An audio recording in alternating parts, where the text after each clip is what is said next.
Have you ever noticed how the moment you bend over backwards for someone, they suddenly look times down, times at you instead of times up, asterisk?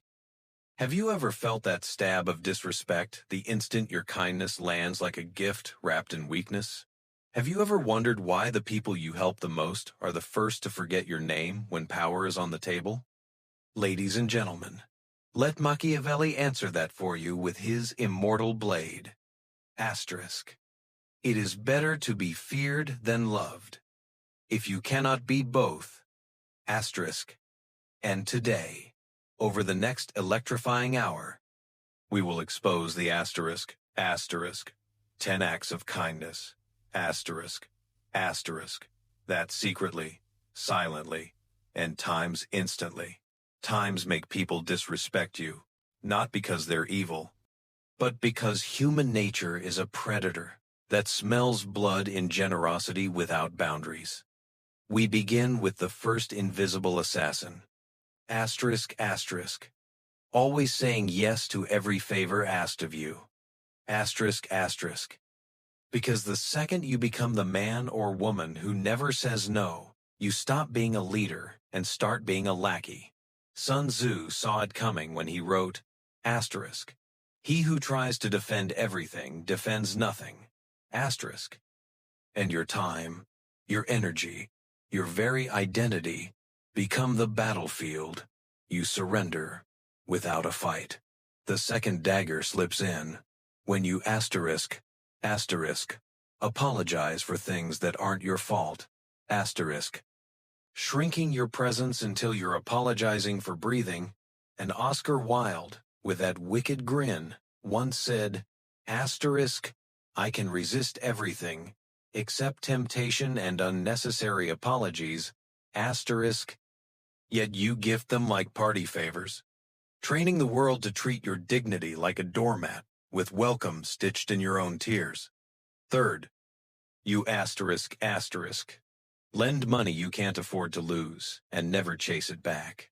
Asterisk, turning yourself into a human ATM with a heart and no pin. And Machiavelli nods gravely. Asterisk, men are less careful to avoid offending one who makes himself loved than one who makes himself feared, asterisk, because love writes off debt, fear collects with interest. Fourth, you, asterisk, spill every secret of your soul the moment you meet someone, asterisk. Bleeding vulnerability before trust is even a seedling, and Shakespeare's Polonius warned his son across centuries. Asterisk, give thy thoughts no tongue. Asterisk, but you hand over your diary on day 1 and wonder why your story becomes their gossip by day 2. Fifth, you asterisk, let people interrupt you constantly without pushing back. Asterisk, surrendering your voice until it's a whisper drowned in their storm. And Eleanor Roosevelt stood like steel to declare, asterisk, no one can make you feel inferior without your consent, asterisk. Yet with every nod and go ahead, you sign the permission slip in invisible ink. Sixth, you asterisk, over-compliment to fish for approval, asterisk, spraying flattery like cheap perfume until the room chokes on desperation, and Mark Twain leaned back with a smirk. Asterisk, I've been complimented many times, and they always embarrass me. I always feel they haven't said enough, asterisk. But you keep pouring until your praise curdles into mockery. Seventh, you asterisk, drop everything to fix other people's self-made crises. Asterisk, training the world to treat your calendar like a free crisis. Uber and Warren Buffett. The billionaire who guards his hours like gold, growls. The difference between successful people and really successful people is that really successful people say no to almost everything, asterisk. Yet, you say yes to chaos and wonder why your dreams are stuck in traffic. Eighth, you asterisk, smile through blatant disrespect and crack a joke, asterisk, teaching bullies that your spine is made of rubber and your dignity is their punchline. And Marcus Aurelius, emperor in a tent under starlight, wrote, Asterisk, the best revenge is to be unlike him who performed the injury. Asterisk, but you become the mirror, reflecting insult with laughter until you disappear. Ninth, you, asterisk, asterisk, brag about your sacrifices to harvest guilt. Asterisk, asterisk, turning kindness into emotional blackmail with a receipt attached. And C.S. Lewis cut through the noise. Asterisk. Humility is not thinking less of yourself, but thinking of yourself less asterisk. Yet you think of yourself as the unpaid saint, demanding interest in gratitude. And the 10th? Most lethal kindness of all. You asterisk asterisk. Forgive the same betrayal again and again without consequence. Asterisk. Asterisk. Forging a cycle where mercy is mistaken for stupidity. And Nietzsche thundered. Asterisk. What does not kill me makes me stronger, asterisk. But only if you stop feeding the snake that keeps biting your hand. Now, let's circle back and sharpen the blade on the first. The endless yes picture, a king who grants every wish. Soon the throne is a suggestion box, the crown a party hat, and Lao Tzu whispers from the mist, asterisk. He who does not trust enough will not be trusted, asterisk. Because boundaries are the architecture of respect, and without walls, your castle is a campsite. Revisit the unearned apology. Imagine a general apologizing for the enemy's ambush. His army deserts by dawn, and Voltaire sneered, asterisk. I have never been ruined by an apology. I did not make asterisk. Yet you bankrupt your authority with every sorry that was never yours to own. The third, the forgotten loan. Think of the merchant who never sends the bill. His children eat air. And Benjamin Franklin quipped, creditors have better memories than debtors, asterisk. But you erase the ledger and wonder why your name is erased from respect. The fourth, the premature confession. Envision the fortress that flings open its gates at the first horn. It falls before sunset, and Rumi sang, asterisk. Silence is the language of God. All else is poor translation, asterisk. Yet you translate your soul into gossip before friendship has roots. The fifth, the surrendered floor. See the conductor who lets every musician solo. The orchestra becomes noise. And Maya Angelou rose like thunder. Asterisk. People will forget what you said, but never how you made them feel. Asterisk. An interruption makes them feel supreme while you vanish. The sixth, the desperate compliment. Recall the peacock in a storm. Feathers soaked, beauty mocked, and Coco Chanel sliced. Asterisk. In order to be irreplaceable, one must always be different. Asterisk. But you become replaceable the moment your praise loses teeth. The seventh, the emergency rescuer picture. The surgeon abandoning the operating table because a neighbor's cat is stuck. The patient dies. The cat lives. And Epictetus reminded, asterisk. We have 2 ears and 1 mouth, so we can listen twice as much as we speak. But you have 2 hands and no boundaries, so you serve twice as much as you build. The eighth, asterisk, asterisk, the smiling punchbag, asterisk, asterisk. Watch the gladiator who laughs when the lion bites. The crowd cheers the beast. And Seneca wrote, asterisk, it is not that we have little time, but that we waste a lot of it, asterisk, and you waste dignity. With every chuckle that should have been a roar. The ninth, the guilt-harvesting martyr. Asterisk, asterisk, behold the saint who counts wounds aloud. The congregation yawns, and Mother Teresa, who served without spotlight, said, asterisk, we shall never know all the good that a simple smile can do. Asterisk, but you demand applause for the smile, and a medal for the sacrifice. And the 10th consequence-free forgiveness. See the shepherd who kisses the wolf after every kill. Soon the flock is bones. And Jordan Peterson warns, if you're not willing to be a fool, you'll never be wise.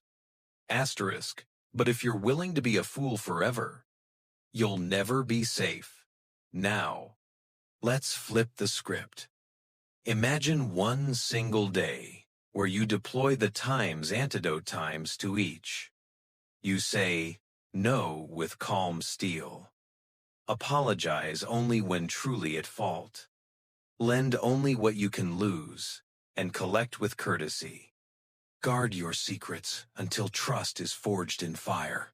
Interrupt the interrupter with a raised hand and steady gaze. Compliment, rarely and surgically. Protect your calendar like a fortress. Meet disrespect with silence or sharp wit. Serve without a scoreboard. And forgive once, then build a boundary so high that betrayal must scale a mountain to reach you again. The room shifts. Eyes widen. Respect floods in like sunrise after eclipse. Because as Machiavelli closed times, the prince asterisk. Men judge generally more by the eye than by the hand. For everyone can see and few can feel. Let them times see times a fortress, not a flophouse. Let them times see times a lion, not a lamb. Let them times see times a ruler who wields kindness like a sword, not a servant who bleeds for applause. And as we part, carry this final spark from Viktor Frankl, who survived hell, yet declared, asterisk, between stimulus and response, there is a space. In that space is our power to choose our response. In our response lies our growth and our freedom. Choose the response that commands respect, and kindness will no longer be your kryptonite, but your crown. Have you ever handed someone your last ounce of energy, only to watch them wipe their feet on it and walk away taller? Have you ever felt the air shift the second you said, "It's fine," like the room suddenly decided you're the one who's not fine? Have you ever caught a smirk behind the "thank you just bled for" and realized your kindness just bought you a one-way ticket to the bottom of the pecking order? Ladies and gentlemen, let the ghost of Niccolo Machiavelli rise from the ashes of Florence and speak the brutal truth. It is better to be feared than loved, if you cannot be both and over the next full, unblinking hour. We will drag into the spotlight 10 acts of kindness that don't just risk disrespect, they guarantee it, the instant they leave your heart. Because human nature is a mirror that reflects weakness louder than strength. We begin with the first silent executioner, always saying yes to every favor asked of you. Because the moment you become the human vending machine that never runs out of sure, people stop seeing generosity and start seeing a button they can press whenever they're bored. Sun Tzu saw the trap 2 millennia ago when he carved into stone. He who tries to defend everything defends nothing. And your boundaries, your dreams, your very sovereignty become the first casualties of your endless yes. The second blade glides in. When you apologize for things that were never your fault, shrinking your shadow until you're apologizing for the space you occupy, and Oscar Wilde, sipping absinthe in a Paris cafe, smirked, "I can resist everything except temptation and certainly unnecessary apologies." Yet you scatter them like confetti at a funeral for your own authority. Third, you lend money you can't afford to lose, and never send the reminder, converting yourself into a charity with a pulse and no spine. And Machiavelli leans in close. Men are less careful to avoid offending one who makes himself loved than one who makes himself feared, because love forgives the debt. Fear sends the bailiff at dawn. Fourth, you spill every secret of your soul the moment you meet someone, handing over your diary before the cover of trust has even been cracked. And Shakespeare's Polonius, that old fox, warned across the ages, Give thy thoughts no tongue, nor any unproportioned thought his act, but you gift-wrap your vulnerabilities, and wonder why they're unwrapped as weapons by sunset. Fifth, you allow constant interruption without ever reclaiming the floor, surrendering your voice until it's a footnote in someone else's monologue. And Eleanor Roosevelt stood like granite to declare, "No one can make you feel inferior without your consent." Yet with every go-ahead and half-smile, you sign the consent form in your own blood.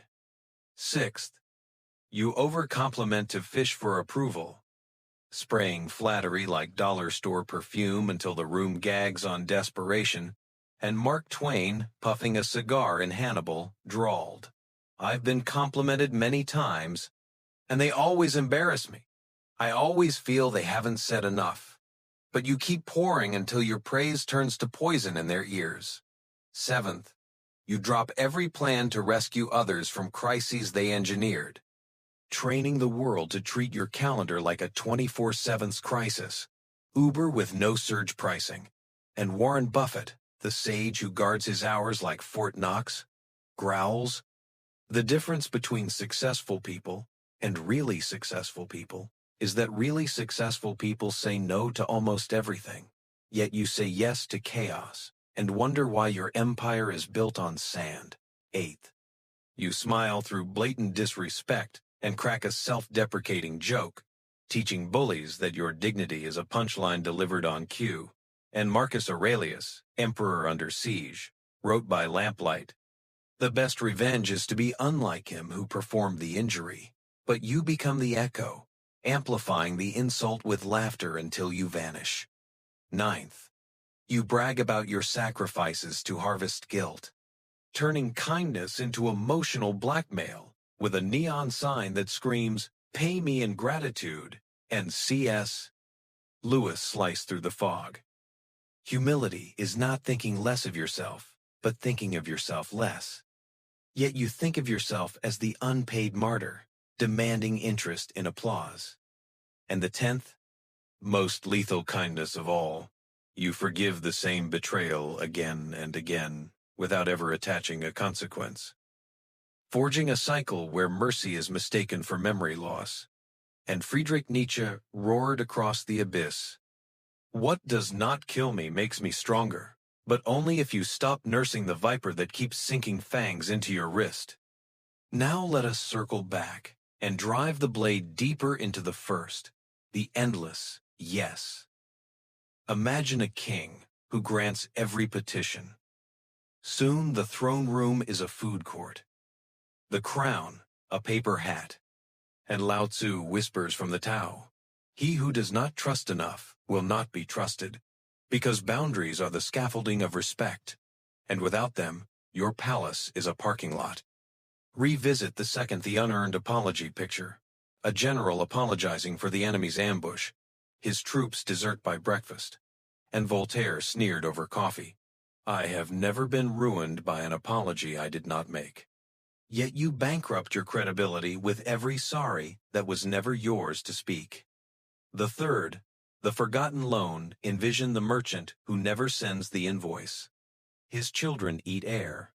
And Benjamin Franklin quipped, "Creditors have better memories than debtors, but you erase the ledger and wonder why your name is erased from the guest list." The fourth, the premature confession. Think of the fortress that flings open its gates at the first trumpet. It is sacked before supper. And Rumi sang through the centuries, "Silence is the language of God. All else is poor translation." Yet you translate your soul into gossip before the ink of friendship has dried. The fifth, the surrendered floor. See the conductor who lets every violinist play solo. The symphony collapses into cacophony, and Maya Angelou rose like thunder. People will forget what you said. People will forget what you did. But people will never forget how you made them feel. And constant interruption makes them feel supreme, while you feel like static. The sixth, the desperate compliment recall. The peacock that fans its tail in a hurricane. Feathers soaked, beauty mocked, and Coco Chanel sliced with Parisian steel. In order to be irreplaceable, one must always be different. But you become replaceable the moment your praise loses its edge. The seventh, the emergency rescuer picture.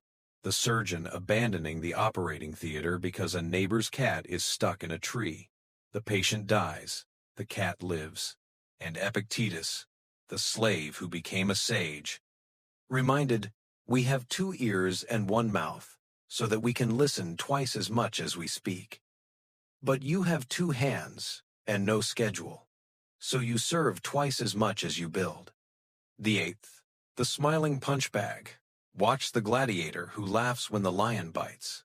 The crowd cheers the beast, and Seneca wrote in The Quiet of Exile, "It is not that we have a short time to live, but that we waste a lot of it, and you waste dignity with every chuckle that should have been a snarl." The ninth, the guilt-harvesting martyr. Behold the saint who counts his wounds aloud. The congregation yawns, and Mother Teresa, who served in silence, said, "We shall never know all the good that a simple smile can do." But you demand a TED Talk for the smile and a GoFundMe for the sacrifice. The 10th, consequence-free forgiveness.